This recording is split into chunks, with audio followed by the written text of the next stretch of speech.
hinders and disqualifies us to enter or receive God's best. Kini ang pinakaangay natong matngunan sa atong kaugalingon. Unsa daw ang sala?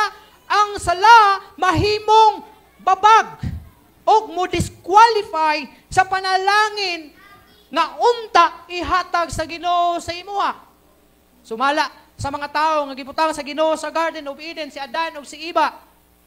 Kadtong mga tawhana, dili na to kinahanglan silang maghago, magpatulog singot. Dili na to kinahanglan sila nga mangutang, mangitag kwarta. Kaya ang Ginoo nag-provide sa ila ang pagkaon.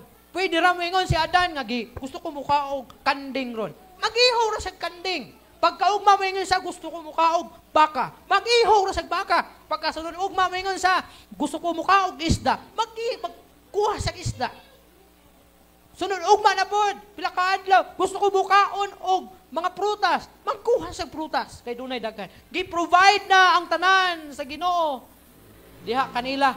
Pero tungod kay nakasala sila sa Ginoo, gihinginlan sila sa Ginoo. Gikuha sila, gipagawas gikan sa Garden of Eden. Gikuha sila sa tanaman sa Eden, gihinginlan sila sa Ginoo o gipalayas dito sa gawas. Giabog o gipaadto dito sa gawas. Hala, lakaw mo. Biya mo gawas mo ni ining tanaman sa Eden. Kay misupak mo kanako. Giingnan siya sa Ginoo si Adan o nga ikaw sukad karon. Magpatulo ka na sa imong singot. Dili ka na makakaon hangtod nga dili mo tulo ang imong singot. O, maghago ka hangtod na mamatay ka. Sa unang na sila sa Garden of Eden, wala man niya. Di wala magingon sa Ginoo sa ila. Nga naman, tungod kay nakasala sila. Og ang sala, maoy nakapahimulang ka nato sa Ginoo. O kung magpadayon ka sa pagpakasala, mao kini ang mahimong hinungdan nga dili nimo masinati ang pinakabas nga gusto ihatag sa Ginoo diha kanimo. Kitang tanan ang gusto sa Ginoo maayo lang gyud. Just like sa imuhang biological father nimo, na moingon siya nga maningkamot ko, manarbaho ko, magpatulo ko og singot, kay para makapaeskwela ko sa akong anak, makahatag ko sa iyahang needs, makapahuman ko eskwela. Manabisag uban, lisod na kayong trabaho, bisag kapoy kayong trabaho, ala, di gid mo give up. Ang uban, mga abroad pa, kay for the sick lang, nga ma-provide ang needs sa ilang mahal sa kinabuhi.